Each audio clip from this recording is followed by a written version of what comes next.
নমস্কাৰ বন্ধুসকল, tech talk YouTube চেনেলৰ এটা নতুন ভিডিঅলৈ আপোনালোক সকলোকে স্বাগতম জনাইছো। বন্ধুসকল আজিৰ ভিডিঅ'টোত আমি অতি সহজে কেনেকৈ জিপিএফ এনুৱেল ষ্টেটমেণ্ট ডাউনলোড কৰিব পাৰিব সেই বিষয়ে আলোচনা কৰিম। অনুগ্ৰহ কৰি ভিডিঅ'টো শেষলৈকে চাব। বন্ধুসকল, আপোনালোকে যদি এতিয়াও আমাৰ চেনেলটো ছাবস্ক্ৰাইব কৰা নাই তেনেহলে এনেধৰণৰ অতি গুৰুত্বপূৰ্ণ ভিডিঅ'সমূহ নিয়মীয়াকৈ চাই থাকিবৰ বাবে চেনেলটো ছাবস্ক্ৰাইব কৰি ল'ব আৰু কাষতে থকা বেলটো বজাই দিব।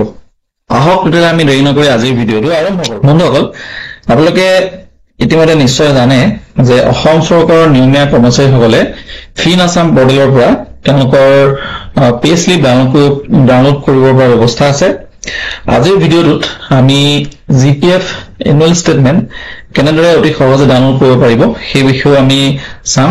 তাৰ বাবে আপোনালোকে প্ৰথমতে ভিডিঅ'ৰ ডেছক্ৰিপশ্যনত দিয়া লিংকত ক্লিক কৰিব। লিংকত ক্লিক কৰাৰ লগে লগে ফিন আছাম পৰ্টেলৰ হোম পেজটো এনেধৰণে অপেন হ'ব।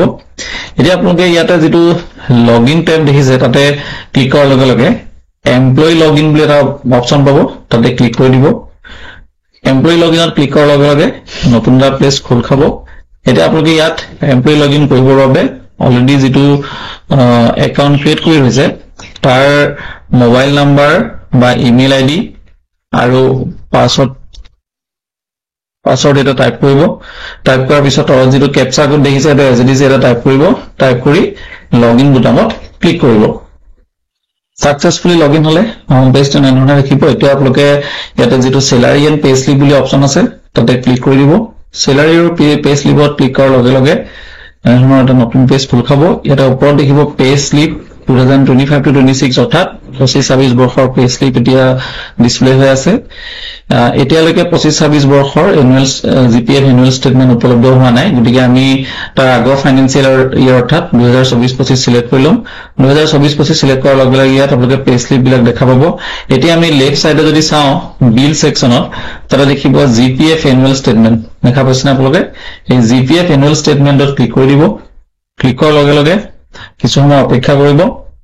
কিছু সময়ৰ পিছত এনেধৰণে এটা পেজ দেখা পাব আপোনালোকে। 2024-25 ফাইনেন্সিয়েল ইয়াৰ সিলেক্ট কৰাৰ পিছতো যদি আপোনালোকৰ ইয়াত এই অপশ্যনটো ডিসপ্লে নহয় তেতিয়াহ'লে আপোনালোকে পুনৰ ইয়াতে ক্লিক কৰি ইয়াৰটো আকৌ সেই একেটা ইয়াৰ এটা সিলেক্ট কৰি দিব। সিলেক্ট কৰাৰ লগে লগে এতিয়া আপুনি সেই নিৰ্দিষ্ট এমপ্লয়ীজনৰ নাম, জিপিএফ নম্বৰ, পান নম্বৰ আৰু ষ্টেটমেণ্ট বুলি এখন টেবুল দেখিব। সেই ষ্টেটমেণ্টৰ তলতে যিটো লিংক থাকিব সেই লিংকটোত ক্লিক কৰি দিব। ক্লিক কৰাৰ লগে লগে সেই এমপ্লয়ীজনৰ এনুৱেল জিপিএফ ষ্টেটমেণ্ট পিডিএফ ফৰ্মেটত এনেদৰে ডাউনলোড হৈ যাব আৰু ইয়াক আপুনি নিজৰ মোবাইল বা লেপটপত সেভ কৰি ল'ব পাৰিব। গতিকে আপোনালোকে দেখা পালে কেনেধৰণে অতি সহজেই অসম চৰকাৰৰ এজন নিয়মীয়া কৰ্মচাৰীয়ে যিসকল পুৰণি পেঞ্চন নীতিৰ অধীনত অন্তৰ্ভুক্ত সেই কৰ্মচাৰীসকলে ফিন আছাম পৰ্টেলৰ পৰা তেওঁলোকৰ এনুৱেল জিপিএফ ষ্টেটমেণ্ট ডাউনলোড কৰি ল'ব পাৰিব। আশা কৰিছো আপোনালোকে আজিৰ ভিডিঅ'টোৰ পৰা এটা অতি গুৰুত্বপূৰ্ণ কথা জানিব পাৰিলে। যদি এই ভিডিঅ'টো ভাল পালে তেনেহলে লাইক, শ্বেয়াৰ, কমেণ্ট আৰু ছাবস্ক্ৰাইব কৰিবলৈ নাপাহৰিব। ধন্যবাদ।